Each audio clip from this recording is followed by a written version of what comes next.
2025년도 1학기 중간고사 동패고 통합과학 내신 분석 리포트입니다. 전체적으로 동패고는 시험 범위가 타 학교보다 소단원 하나가 더 들어갔습니다. 대신에 문항수는 좀 적어서 난이도를 높게 출제하지는 않았습니다. 문제당 배점이 좀 큰 문제들 때문에 등급 컷이 생각보다는 높지 않다고 합니다. 상위권 학생들 같은 경우 문제가 좀 너무 쉽게 나와서 오히려 이게 함정이 있는 건가 아니면 그냥 그대로 풀어야 되는가 의아해하면서 좀 풀었다고 얘기도 하였습니다.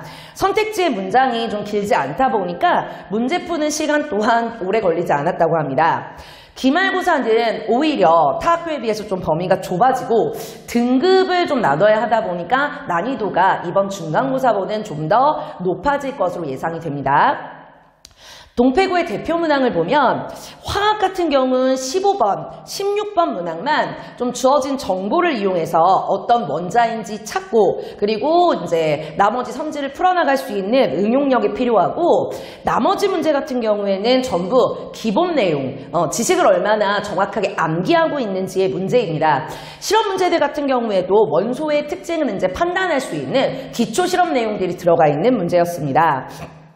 16번 문항 같은 경우 학생들한테 좀 낯설게 느껴지는 게 정확한 수치본하는 중간에 어떤 변수 개념으로 A 같은 숫자를 문자를 숫자와 함께 제시를 해서 뭔가 헷갈리게 했지만 그 A라는 변수가 사실 선지를 해석하는 데는 굉장히 무관하게 돼서 오히려 헷갈릴 수 있었던 문제입니다. 그리고 이제 세 가지의 원소는 미지로 주고 화학을 먼저 주어서 판단할 수 있는 요소를 충분히 주었기 때문에 그걸 이용해서 잡고 풀면 되는 문제였습니다. 1번에서 4번 문항 같은 경우에 기본량, 단위 문제인데요. 대단원 1단원 문제 같은 경우가 사실 그렇게 중요도가 높지 않다고 봤으나 올해 모든 중간고사 파트에서 이쪽 문제에서 아이들의 변별력이 제시가 되었습니다. 동패고 같은 경우에도 1번 문항이 제시된 예시를 보고 측정과 어림, 그 정확한 의미를 파악할 수 있는가 이거를 판단하는 문제였고 3번 문항 같은 경우에도 신호와 정보 이런 용어에 대한 개념을 정확하게 이해하고 있는지 확인하는 문제들이었습니다. 그리고 이제 제시된 예시들 같은 경우는 굉장히 다양할 수 있기 때문에 그게 이제 얼마나 응용될 수 있는지를 보여주는 문제들이 출제가 되었습니다.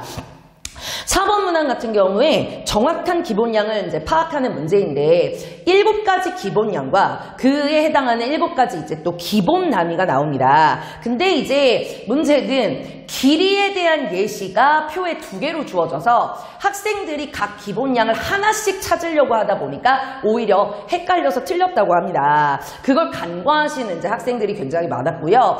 일단 길이에 해당하시는 어떤 사례값으로 뭐 신장, 이제 키라든지 아니면은 뭐 차의 뭐 길이라든지 이런 이제 전체적인 내용들이 나올 수 있으니 기본량에 차라리 이제 오른쪽에 제시되었던 기본 단위가 쓰임을 파악을 해서 풀었으면 조금 안 틀렸을 수 있는 문제입니다.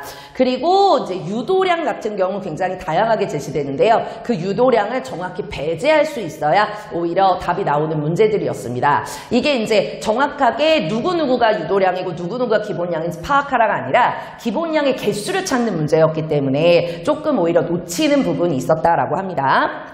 생명 파트가 타 학교보다 좀 오버된 파트인데요. 세포 이제 소기관들하고 그리고 이제 세포막을 통한 물질의 이동 요 앞에 소단원 한 주제가 더 들어갔습니다.